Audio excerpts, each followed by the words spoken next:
अग्निहोत्र हुआ, जो प्रारंभिक मेन रूप से मानसिक प्रॉब्लम को लेकर के लोग सोचते हैं कि अग्निहोत्र करेंगे या अलग अलग तरह के मंत्र जाप करेंगे तो हम मानसिक रोगों से ठीक हो जाएंगे।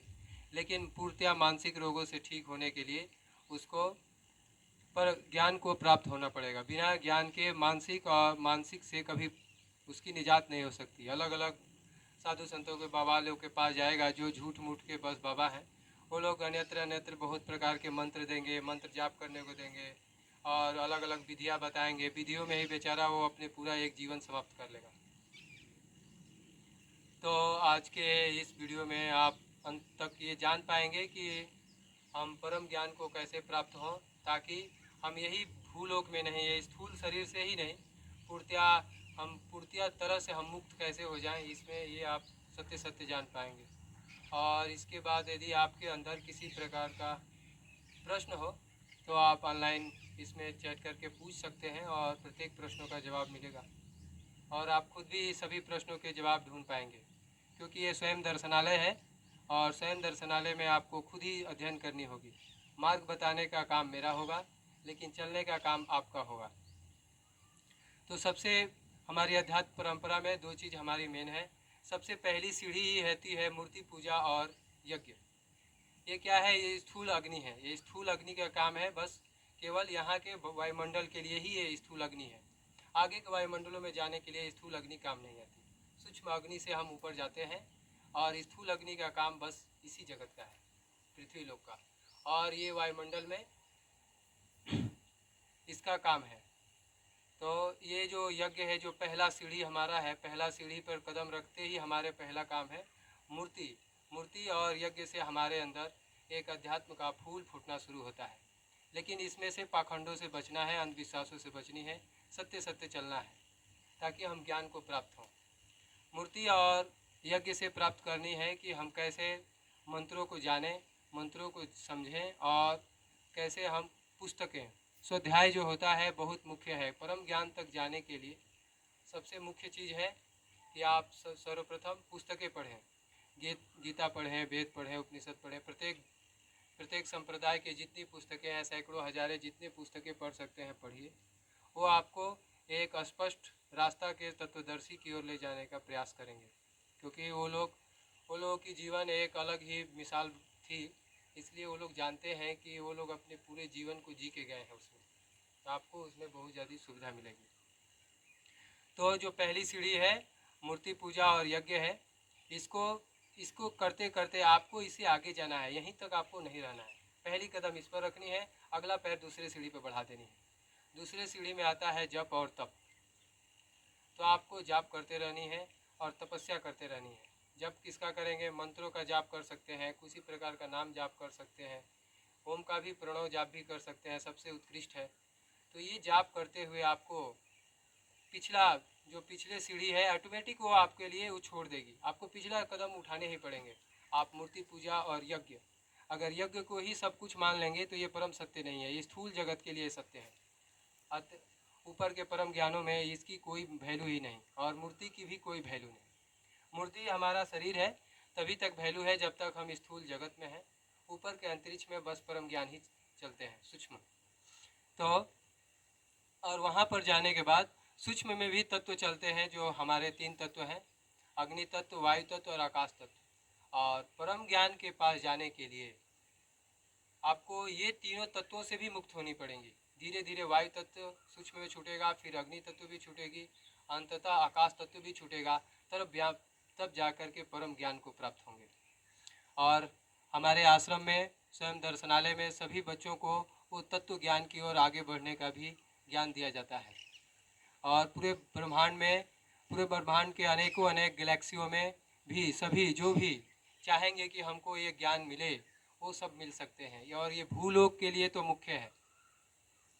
तो पहला कदम ऑटोमेटिक आपका उठेगा, मूर्ति पूजा यज्ञ से आप आगे जाएंगे जप और तप की ओर।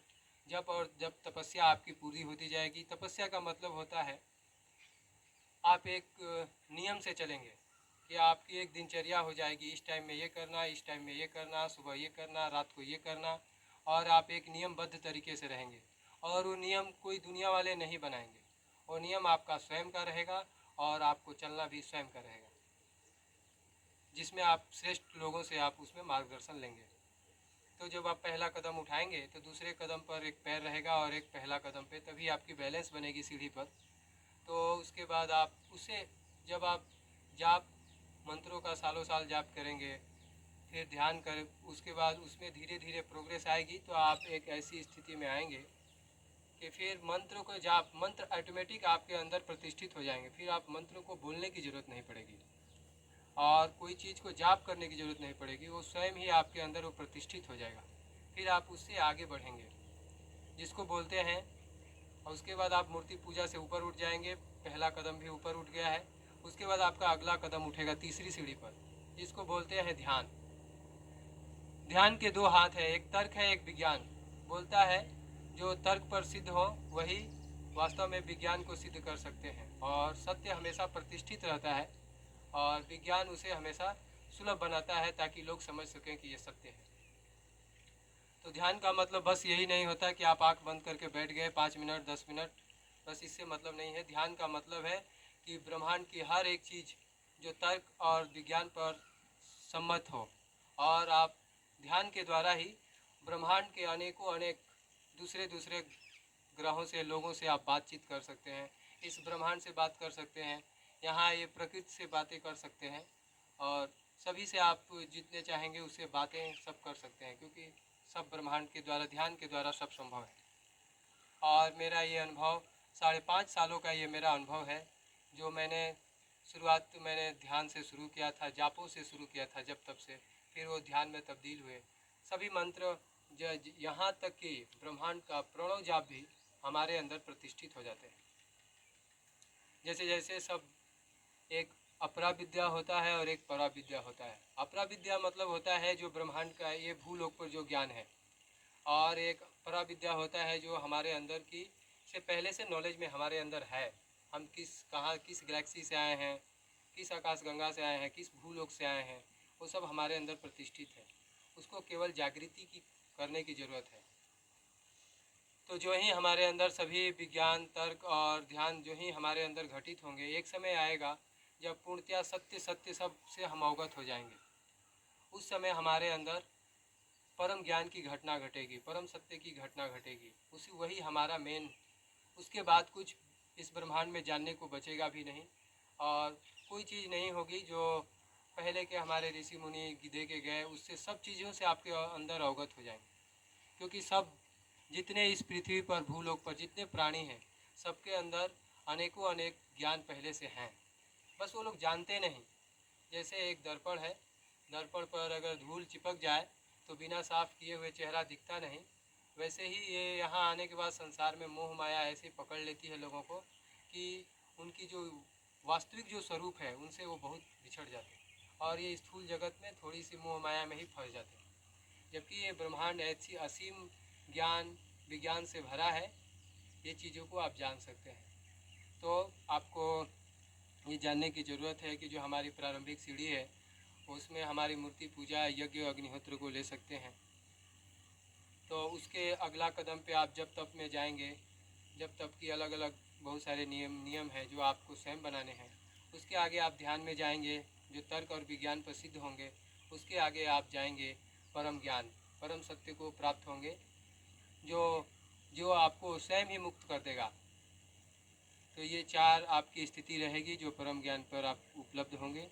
और इसको लेकर किसी प्रकार का प्रश्न हो तो आप कर सकते हैं, या अध्यात्म से लेकर, या आपको इस भूभाग से, इस पृथ्वी लोक का कोई भी प्रश्न हो, चाहे वायुमंडल का कोई भी तत्वों से, क्योंकि आपको पूरे तत्वों से परे जाना है, तब जा कर के परम ज्ञान को होंगे।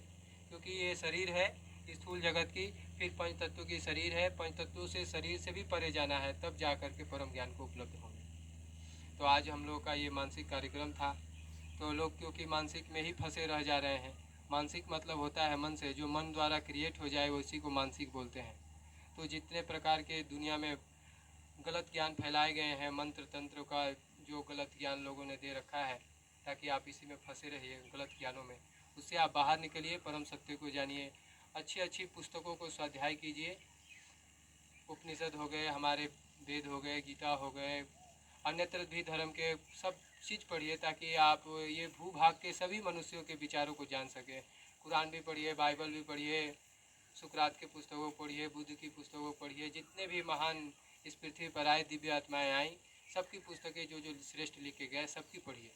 सबको पढ़ते हुए ही और आप ध्यान करिए और इस ब्रह्मांड के सभी असीम शक्तियों से जुड़िए, क्योंकि असीम शक्तियाँ बाहर नहीं आपके अंदर है। वो ब्रह्मांड से आप खुद ही जान पाएंगे। तो